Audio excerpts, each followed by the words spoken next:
ಎಲ್ಲರೂ ಆರಾಮದಿರಿ ಚಲೋ ಓದಿರಿ ಅಂತ ಭಾವಿಸಿ ನೋಡಿರಿ. ತುಂಬ ದಿನ ಆಯಿತು ನೋಡಿ ವಿಡಿಯೋಗಳನ್ನೇ ಮಾಡಿಲ್ಲ, ಅಪ್ಲೋಡ್ ಕೂಡ ಮಾಡಿಲ್ಲ ನೋಡಿ.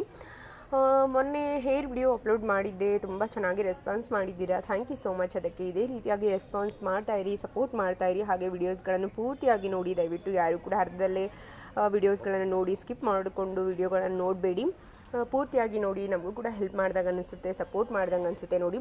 ಇವತ್ತು ಮಾರ್ನಿಂಗ್ಗೆ ದೋಸೆ ಮಾಡ್ತಾಯಿದ್ದೆ ನೋಡಿ, ವೆದರ್ ಕೂಡ ಚೆನ್ನಾಗಿದೆ. ದೋಸೆ ಮಾಡ್ಕೋತಾ ಇದೆ ಬೆಳಗ್ಗೆ. ದೋಸೆ ಹಾಗೂ ಶೇಂಗಾ ಪುಟಾಣಿ ಹಾಕಿಬಿಟ್ಟು ಚಟ್ನಿ ಕೂಡ ಮಾಡ್ಕೋತಾ ಇದ್ದೀನಿ.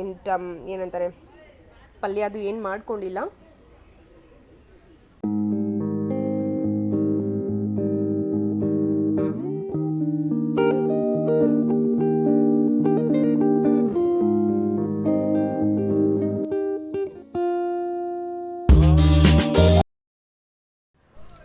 ಇವಾಗ ನೋಡಿ ದೋಸೆನೂ ಹಾಕೋತಾ ಇದ್ದೀನಿ, ಬೆಣ್ಣೆ ಹಾಕಿಬಿಟ್ಟು ದೋಸೆನೂ ಕೂಡ ಹಾಕೋತಾ ಇದ್ದೀನಿ. ತುಂಬ ಚೆನ್ನಾಗಿ ಬರುತ್ತೆ ನೋಡಿ, ಬೆಣ್ಣೆನ ಹಾಕ್ಬಿಟ್ಟು ಅಮೂಲ್ ಬಟರೇ ಬಳಸೋದು ಯಾವಾಗಲೂ ಕೂಡ.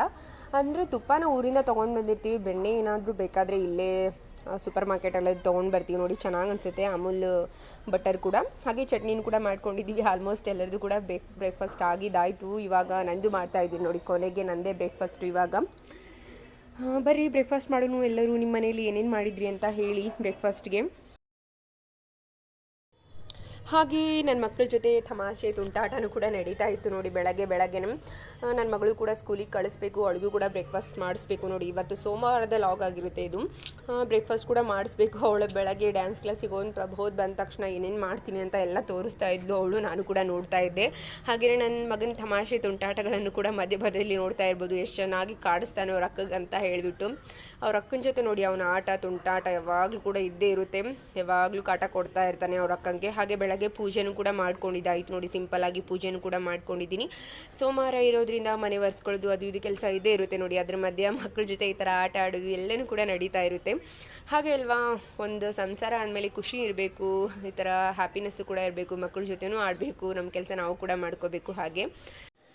ಹಾಗೆ ಇವಾಗ ಮಧ್ಯಾಹ್ನದ ಅಡುಗೆ ಕೂಡ ಸ್ಟಾರ್ಟ್ ಮಾಡಿಕೊಂಡೆ. ಬೆಂಡೆಕಾಯಿ ಪಲ್ಯ ಮಾಡ್ಕೋಬೇಕು ಅಂತ ಬೆಂಡೆಕಾಯಿನೂ ಕೂಡ ಚೆನ್ನಾಗಿ ತೊಳ್ಕೊತಾ ಇದ್ದೀನಿ. ಬೆಂಡೆಕಾಯಿ ತಂದ ತಕ್ಷಣವೇ ಒಂದು ಸಲ ತೊಳ್ಕೊಂಡಿರ್ತೀನಿ, ಉಪ್ಪು ಮತ್ತು ನೀರನ್ನು ಹಾಕಿಬಿಟ್ಟು ನೋಡಿ ಮತ್ತೊಂದು ಸಲ ತೊಳ್ಕೊತಾ ಇದ್ದೀನಿ. ಎಷ್ಟು ಗಲೀಜು ಬರುತ್ತೆ ಅಂತ 2 ಸಲ ತೊಳ್ಕೊಂಡು ಮಾಡ್ತೀನಿ ನೋಡಿ. ಈ ಥರ ಏನಾದರೂ ಕಾಯಿಪಲ್ಯ ಏನೇ ತೊಗೊಂಡು ಬರಲಿ 2 ಸಲ ಅಂತೂ ಈ ಥರ ವಾಶ್ ಮಾಡೇ ಮಾಡ್ತೀನಿ. ಒಂದು ಸಲ ಉಪ್ಪು ನೀರು ಹಾಕಿಬಿಟ್ಟು ವಾಶ್ ಮಾಡ್ತೀನಿ, ಇನ್ನೊಂದು ಸಲ ಹಾಗೆ ಈ ಥರ ನೀರಲ್ಲಿ ಯೂಸ್ ಮಾಡುವಾಗ ನಾನು ನೀರನ್ನು ಹಾಕಿಬಿಟ್ಟು ಯೂಸ್ ಮಾಡ್ತೀನಿ. 2 ಸಲ ಯೂಸ್ ಮಾಡ್ಕೋಬೇಕು. ತರಕಾರಿ ಎಷ್ಟು ಗಲೀಜಾಗಿರುತ್ತೋ ಹೆಂಗೋ ಗೊತ್ತಿಲ್ಲ ಅಲ್ವಾ, ಅದಕ್ಕೋಸ್ಕರ ನೋಡಿ 2 ಸಲ ಈ ಥರ ತೊಳೆದ್ಬಿಟ್ಟು ಯೂಸ್ ಮಾಡೋದು.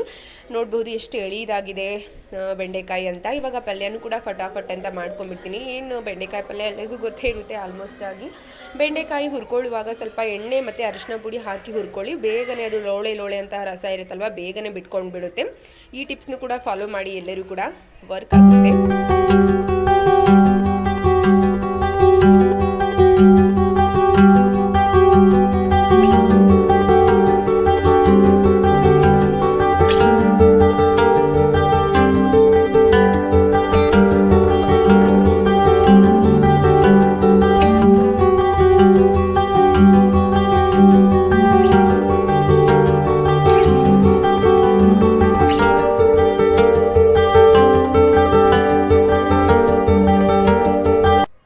ಇವಾಗ ನೋಡಿ ಬೆಂಡೆಕಾಯಿ ಪಲ್ಯ ಕೂಡ ರೆಡಿ ಆಯಿತು. ಹಾಗೆ ಚಪಾತಿ ಮಾಡ್ಕೊಂಡ್ರಾಯಿತು. ಬೆಂಡೆಕಾಯಿ ಪಲ್ಯ ಜೊತೆ ಚಪಾತಿ ತುಂಬ ಚೆನ್ನಾಗಿ ಅನಿಸುತ್ತೆ ಮತ್ತು ಒಳ್ಳೆ ಕಾಂಬಿನೇಷನ್ ಕೂಡ. ಅದಕ್ಕೋಸ್ಕರ ಚಪಾತಿನೂ ಕೂಡ ಮಾಡ್ಕೋತಾ ಇದ್ದೀನಿ. ಚಪಾತಿನೂ ಕೂಡ ಮಾಡ್ಕೊಂಡ್ಬಿಟ್ಟು ಅಮ್ಮನ ಸ್ಕೂಲಿಂದ ಕರ್ಕೊಂಡು ಬರೋಕ್ಕೆ ಕೂಡ ಹೋಗಬೇಕು. ನನ್ನ ಹಸ್ಬೆಂಡ್ ಊರಲ್ಲಿಲ್ಲ, ಅದಕ್ಕೋಸ್ಕರ ನೋಡಿ ನಾನೇ ಕರ್ಕೊಂಡು ಬರೋಕ್ಕೆ ಹೋಗ್ತಾ ಇದ್ದೀನಿ. ನಾನು ನನ್ನ ಮಗ ಇಬ್ಬರು ಸೇರಿ ಹೋಗ್ತಾ ಇದ್ದೀವಿ ನೋಡಿ. ಅವ್ನು ಬಿಟ್ಟಂತೂ ಹೋಗೋದಕ್ಕೆ ಆಗೋದಿಲ್ಲ. ನಾನು ಎಲ್ಲಿಗೆ ಹೋಗಲಿ, ಇಬ್ಬರೇ ಇರೋದ್ರಿಂದ, ನಾನು ನನ್ನ ಹಸ್ಬೆಂಡ್ ನನ್ನ ಮಕ್ಕಳು ಅಷ್ಟೇ ಇರೋದ್ರಿಂದ ಕರ್ಕೊಂಡು ಹೋಗಲೇಬೇಕು ನೋಡಿ. ಒಬ್ಬನ್ನೇ ಬಿಟ್ಟು ಹೋಗೋದಕ್ಕೂ ಆಗೋದಿಲ್ಲ. ಅವ್ನು ಮಲ್ಕೊಂಡಿದ್ರು ಕೂಡ ಅವ್ನು ಎಬ್ಬಿಸ್ಬಿಟ್ಟು ಕರ್ಕೊಂಡು ಹೋಗ್ತೀನಿ. ಅಂದರೆ ಒಂದು ಅರ್ಧ ಕಿಲೋಮೀಟ್ರ್ ಮೇಲಾಗುತ್ತೆ, 1 ಕಿಲೋಮೀಟ್ರ್ ಆಗುತ್ತೆ ಅಮ್ಮ ಸ್ಕೂಲು. ವಾಕ್ ಮಾಡ್ತಾ ಹೋಗ್ತಾ ಇರ್ತೀವಲ್ವ, ಸುಮ್ಮನೆ ಎದ್ಬಿಟ್ಟು ಅಳ್ಳೋದು ಹೆದರೋದು ಆ ಥರ ಮಾಡ್ತವೆ ಮಕ್ಕಳು ಅಂತ ಹೇಳಿಬಿಟ್ಟು ಅವನು ಕೂಡ ನಾನು ಎಬ್ಬಿಸ್ಕೊಂಡು ಕರ್ಕೊಂಡೇ ಹೋಗ್ತೀನಿ ಎಲ್ಲಿಗಾದರೂ ಹೋಗಬೇಕಾದ್ರೆ. ಹಾಗೆ ನೋಡಿ ಒಬ್ಬೊಬ್ಬರೇ ಇರ್ತೀವಲ್ವ, ಎಲ್ಲರೂ ಕೂಡ ಮೇಂಟೈನ್ ಮಾಡಬೇಕಾಗುತ್ತೆ. ನನ್ನ ಮಗನೂ ಕೂಡ ನೋಡಿ ಅವನೇ ಹೋಗ್ತಾ ಇದ್ದಾನೆ, ರೂಟ್ ಅವನೇ ತೋರಿಸ್ತಾನಂತೆ, ಕರ್ಕೊಂಡು ಹೋಗ್ತಾ ಇದ್ದಾನೆ ನೋಡಿ ನನ್ನನ್ನು. ಇವಾಗ ಅಮ್ಮನ ಸ್ಕೂಲಿಂದ ಕರ್ಕೊಂಬಂದು ಡ್ರೆಸ್ ಅದು ಚೇಂಜ್ ಮಾಡಿಸಿದೆ ಅವಳಿಗೆ. ಡ್ರೆಸ್ ಚೇಂಜ್ ಮಾಡಿಸಿ ಬರುವಾಗ ಐಸ್ ಕ್ರೀಮ್ ಕೂಡ ಬೇಕು ಅಂದ್ಲು. ಐಸ್ ಕ್ರೀಮ್ ಕೂಡ ಕೊಡಿಸ್ಕೊಂಡ್ಬಿಟ್ಟು ಬಂದೆ ನೋಡಿ. ನನ್ನ ಮಗಳಿಗಾಗಿರ್ಬೋದು ಚಳಿ ಇದ್ದರೂ ಕೂಡ ಅವ್ರು ಐಸ್ ಕ್ರೀಮ್ ತಿನ್ನಲಿಕ್ಕೆ ಇಷ್ಟಪಡ್ತಾರೆ ನೋಡಿ, ಅಷ್ಟೊಂದು ಇಷ್ಟ ಅವ್ರಿಗೆ ಐಸ್ ಕ್ರೀಮ್ ಅಂದರೆ. ಇಬ್ಬರು ಕೂಡ ಚೆನ್ನಾಗಿ ಎಂಜಾಯ್ ಮಾಡ್ತಾ ಐಸ್ ಕ್ರೀಮ್ ಅದು ತಿಂತಾಯಿದ್ರು. ನಾನು ಕೂಡ ಸ್ವಲ್ಪ ಕ್ಲಿಪ್ಪಿಂಗ್ಸ್ನ ತೊಗೊಂಡೆ ಅವ್ರು ಎಂಜಾಯ್ ಮಾಡೋದನ್ನ ನೋಡ್ತಾ. ನನ್ನ ಮಗ ನೋಡಿ ಈ ಥರ ಬನೇನ್ ಮೇಲೆ ಇರೋದಕ್ಕೆ ಜಾಸ್ತಿ ಇಷ್ಟಪಡ್ತಾನೆ, ಅವನು ಬನೇನ್ಗಳನ್ನು ಜಾಸ್ತಿ ಹಾಕೊಳ್ಳೋಕ್ಕೆ. ಹಾಗೆ ಈವ್ನಿಂಗ್ ಚೂಡ ಮಾಡ್ಕೊಂಡಿದ್ದೆ, ಭಾಳ ದಿನ ಆಗಿಬಿಟ್ಟಿತ್ತು ನೋಡಿ ಚೋಡಾನೇ ಮಾಡ್ಕೊಂಡಿದ್ದಿಲ್ಲ.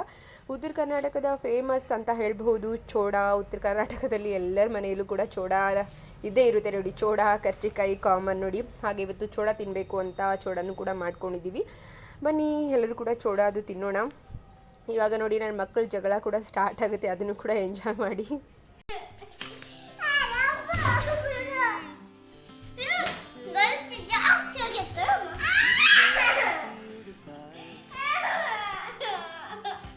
ಯಾಕೆ ಡ್ರಾಮಾ ಯಾಕದು?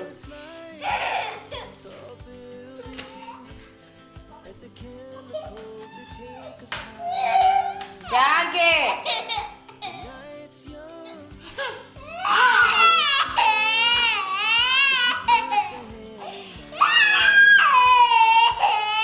ಯಾಕೆ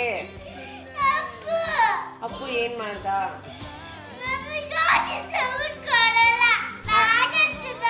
ಆಟಿಗೆ ಸಾಮಾನು ಕೊಡಲ್ವಾ ನಿಂಗ? ಅಪ್ಪು ನೀನು ಬೀಳ್ತಾವ ಗಜ್ಜು, ಸುಮ್ಮನೆ ಇರ್ಬೇಕು. ನಿನ್ಗೇನು ಬೇಕು ಆಟಿಗೆ ಸಾಮಾನು? ಚೀಲ ಬೇಕಾ? ಇದು ತಗೋ, ಚೀಲ ತಗೋ.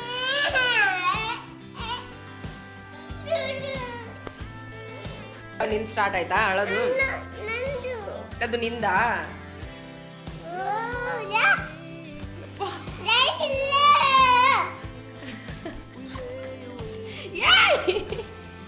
ಸುಮ್ಮನಿರಲೇ.